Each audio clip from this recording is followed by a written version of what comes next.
एजेंसियां जांच कर रही हैं उनके खिलाफ। श्री इमरान प्रतापगढ़ी। धन्यवाद सभापति महोदय, आपने मुझे आम बजट पर बोलने का मौका दिया। इमरान प्रतापगढ़ी। धन्यवाद सभापति महोदय। 83 मिनट 71 बार थपथपाई गई मेज, 14,417 शब्दों का बजट भाषण और उस बजट में अपने लिए राहत तलाशती मिडिल क्लास की हैरतजदा आंखें। सभापति महोदय, मेरे हाथों में जो दस्तावेज है दरअसल ये देश के किसानों, गरीबों, मजदूरों की उम्मीदों का स्मारक है। ऐसा लग रहा है जैसे वित्त मंत्री महोदया ने बजट नहीं तैयार किया है बल्कि प्रधानमंत्री जी की मन की बात का संकलन तैयार किया है। टूटा हुआ लश्कर का भरम देख रहे हैं, टूटा हुआ लश्कर का भरम देख रहे हैं और जिल्ले इलाही के करम देख रहे हैं। ताकत का नशा अक्ल पे हावी है तुम्हारी, तुम देख न पाओगे जो हम देख रहे हैं। वित्त मंत्री महोदया ने इस बजट में महंगाई पर सिर्फ 10 शब्द बोला है। जिस देश में टमाटर 100 रुपए किलो बिक रहा हो। सभापति महोदय, मेरा टाइम पॉज करें और बार बार इंटरप्ट करने को या तो मना करें। हाँ बोले, कृपया बोले। सभापति महोदय, वित्त मंत्री महोदया ने इस बजट में महंगाई पर सिर्फ 10 शब्द बोले हैं। जिस देश में टमाटर 100 रुपए किलो बिक रहा हो, उस देश की वित्त मंत्री के पास बजट में महंगाई पर बोलने के लिए सिर्फ 10 शब्द है। डीजल, पेट्रोल, आटा, चावल, दाल, सब्जी की महंगाई का तो कोई जिक्र ही नहीं।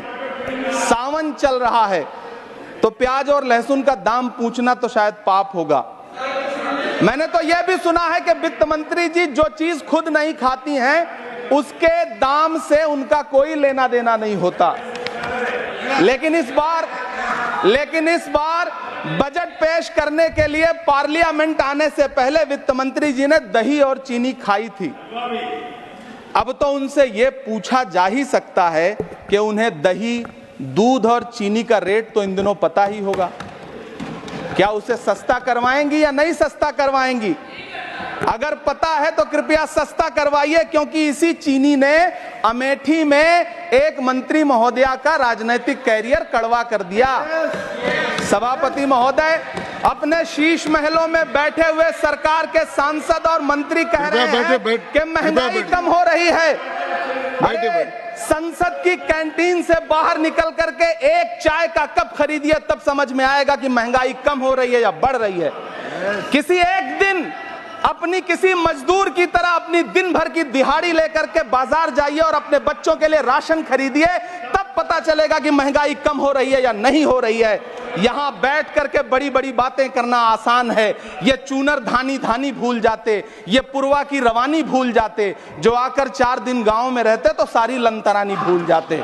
सभापति महोदय, इलेक्टोरल बॉन्ड खरीदने के नाम छुपाने वाली सरकार, इलेक्टोरल बॉन्ड खरीदने वालों के नाम छुपाने वाली सरकार इन दिनों आम के ठेला लगाने वालों के नाम जानना चाहती है। मुझे तो होटलों, ढाबों या आम के ठेलों पर नेम प्लेट लगवाने वालों से पूछना है कि कभी खून की बोतल पर देखा है किसी का नाम लिखा हुआ? मुझे पूछना है कि क्या कोरोना के दौरान अपनी उखड़ती हुई सांसों के लिए ऑक्सीजन तलाशने वाले किसी इंसान ने ऑक्सीजन लाने वाले किसी इंसान से पूछा था कि ऑक्सीजन लाने वाला इंसान हिंदू है या मुसलमान है? मुझे पूछना है कि लावारिश लाशों के लिए कोरोना में कांधा देने वाले, चिताओं के लिए लकड़ियां सजाने वाले किसी इंसान से पूछा गया था उसका नाम, उसका मजहब? लेकिन इन दिनों पूछा जा रहा है। सभापति महोदय, अफसोस देश के प्रधानमंत्री जी ने कभी न टूटने वाली चुप्पी ओढ़ ली है। सभापति महोदय, जनता ने 63 सीटें कम क्या कर दी? ये सरकार तो अमृतकाल का नाम लेना ही भूल गई। ये भूल गई है अमृतकाल को, ये भूल गई है मनरेगा को, ये भूल गई है मौलाना आजाद नेशनल फेलोशिप को, ये भूल गई है मणिपुर को, ये भूल गई है महाराष्ट्र को। मुझे गर्व है कि मैं राज्यसभा में महाराष्ट्र का प्रतिनिधित्व करता हूं। महाराष्ट्र जो देश की आर्थिक राजधानी है, जो टोटल कॉर्पोरेट टैक्स का 40% इनकम टैक्स का 32% और जीएसटी का 20% इस देश को देता है, उस महाराष्ट्र के लिए इस बजट में एक शब्द नहीं है। आप बैठ जाए। सभापति महोदय, आखिर महाराष्ट्र से किस बात का बदला लिया जा रहा है? महाराष्ट्र में लोकसभा चुनाव में बाबा साहब अम्बेडकर के संविधान को बचाने के लिए वोट क्या कर दिया? प्रधानमंत्री जी तो महाराष्ट्र से बदला लेने पर उतर आए। अब तो शायद उन्हें याद भी ना हो यवतमाल का वो दाभड़ी गांव जहां 20 मार्च 2014 को वो किसानों के साथ चाय पर चर्चा करने गए थे और उनकी किस्मत बदलने के सपने दिखाए थे। उसी यवतमाल में पिछले 6 महीने में 132 किसानों ने आत्महत्या की है। सभापति महोदय, महाराष्ट्र में हर महीने 209 किसान आत्महत्या कर रहे हैं। राज्य सरकार द्वारा सौंपा गया आंकड़ा बताता है कि 1 जनवरी से 31 मई के बीच 1046 किसानों ने आत्महत्या की है। लेकिन अफसोस, इस बजट में महाराष्ट्र के किसानों के लिए कुछ भी नहीं है। किसानों से चिढ़ी हुई सरकार ने बजट में किसानों के एमएसपी की लीगल गारंटी नहीं दी। लेकिन याद रखिएगा, जो किसान का नहीं वो हिंदुस्तान का नहीं। सभापति महोदय, मुझे वित्त मंत्री जी से पूछना है कि वो जो कुछ साल पहले 100 स्मार्ट सिटी बनाने का ढोल पीटा गया था, सुना है उस ढोल में पानी भर गया है, इसीलिए आपने उसका नाम बदल करके सिटीज ऑफ ग्रोथ हब्स रख दिया है।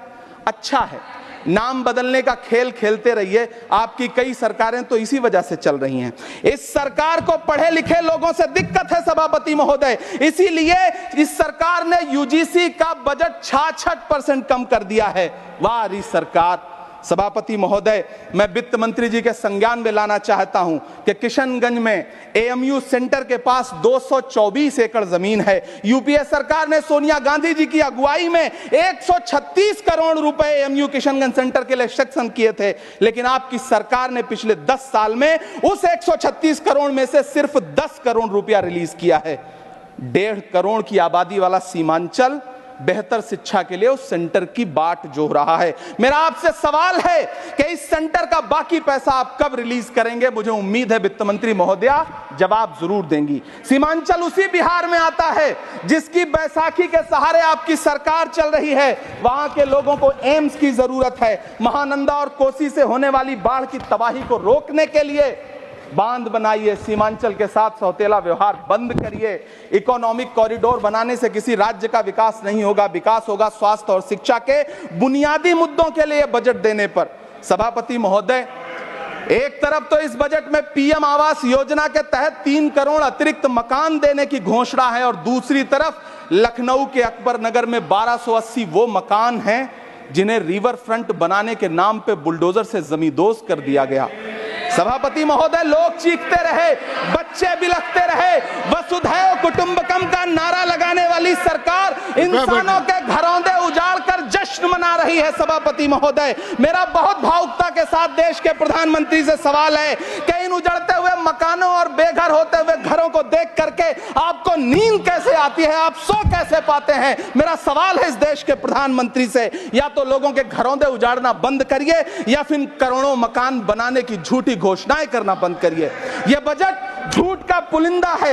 यह बजट आपके पिछले साल के बजट का कट कॉपी पेस्ट है। यह बजट हमारे चुनावी घोषणा पत्र की नकल करने की एक बेईमान कोशिश है। लेकिन कहावत है ना कि नकल के लिए भी अकल चाहिए।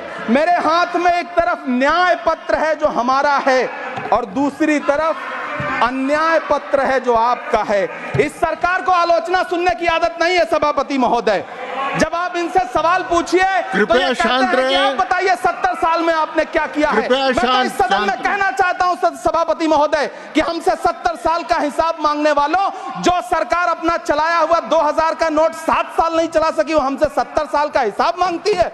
सभापति महोदय, मैं अंत में आपसे यह कहना चाहता हूं, यह बजट बैसाखी पर टिकी हुई सरकार का कुर्सी बचाओ बजट है। इस बजट में राज्यों के साथ, किसानों के साथ, नौजवानों के साथ, महिलाओं के साथ, देश के मिडिल क्लास के साथ अन्याय किया गया है और इस अन्याय का खामियाजा आपको महाराष्ट्र, हरियाणा और झारखंड के चुनाव में भुगतना पड़ेगा।